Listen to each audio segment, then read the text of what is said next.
Alam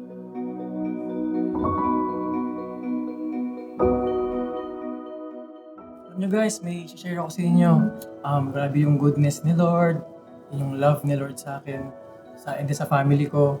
Hindi ko ma-explain, hindi ko ma-imagine talaga. His love endures forever. Wow, I'm so thank you grateful for and your thankful. prayer. Amen. Thank you. Kayo, kamusta? Ako naman, yung highlight ko this week is yung mercy ni Lord. Na yung mercy ni Lord new every morning. Na-remind ako na nagbibigay siya ng second chances. Amen. Yun lang. Thank you.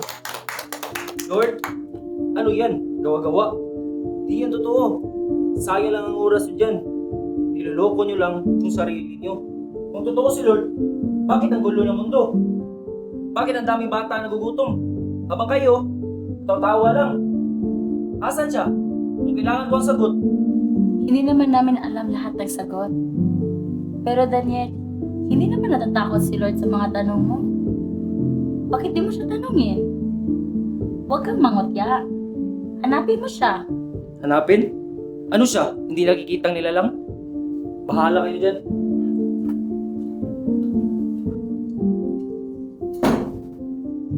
Pagdasal na lang kayo natin siya. Tara.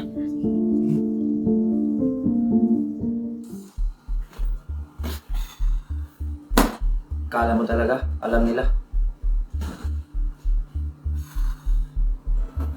Pero, paano kaya kung ako yung mali? Sa pagkakataong ito, nakaisip si Daniel na buksan ang kanyang laptop at sinubukang maghanap ng mga kasagutan online.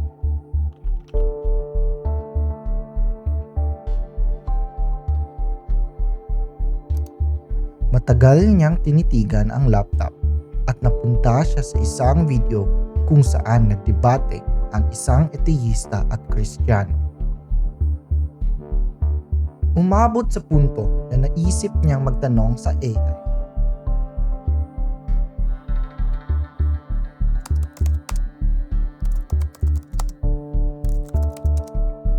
Totoo ba ang Diyos?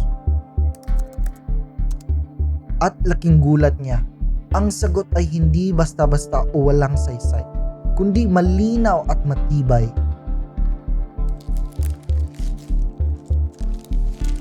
Lumipas ang gabi at nagpatuloy pa rin si Daniel sa kanyang pagtanong sa AI.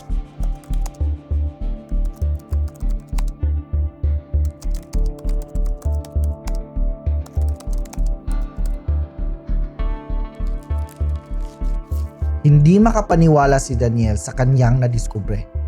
Ang kamatayan at muling pagkabuhay ni Jesus ay may malinaw na katotohanan at mga saksi na nagpapatunay.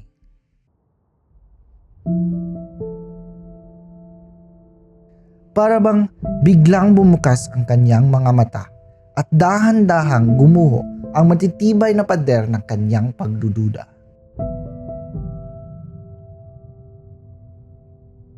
Tahimik at madilim ang silid.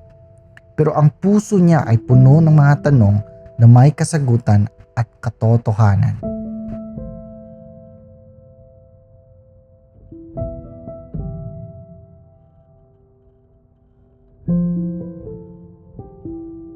Kinuha ni Daniel ang Biblia at itinabi niya ito upang mas maintindihan at nagtanong ulit.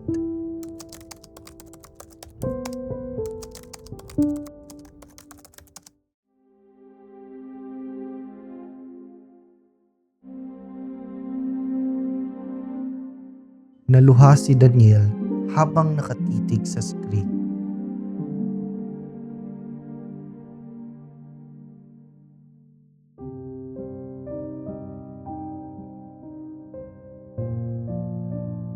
Sa katahimikan, nabasag ang kanyang matigas na puso at unti-unti itong nagbago.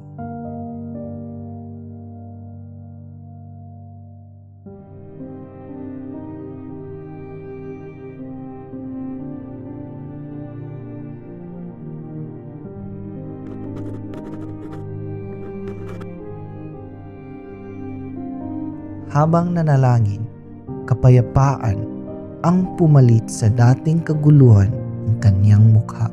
Guys, kumusta kayo? Kumusta klase ninyo? Nakakapagod. Kaya Stress po, pa lang yeah. mag-aaral. Nararamdaman kita. Kaya, kamusta guys?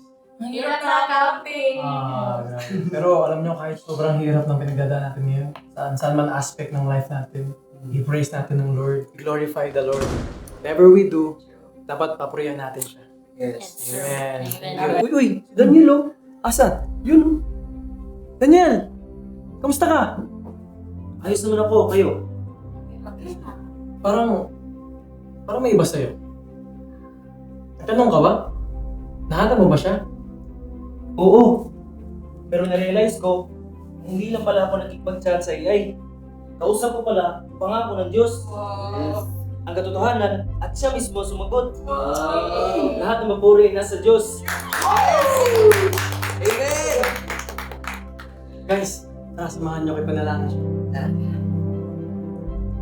Amang Diyos, pinakamataas sa lahat. Maraming salamat po sa kabutihan niyo po sa Kanya. Maraming salamat.